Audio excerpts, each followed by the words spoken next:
Ito ngayon, mag-i-scan tayo ngayon. Ay bagong repair tayo na ECU box.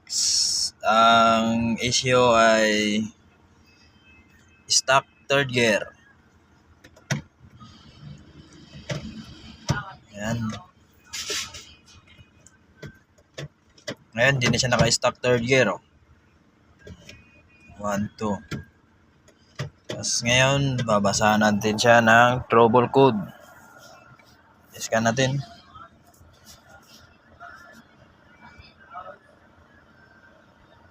Korean. Tapos punta tayo sa accent.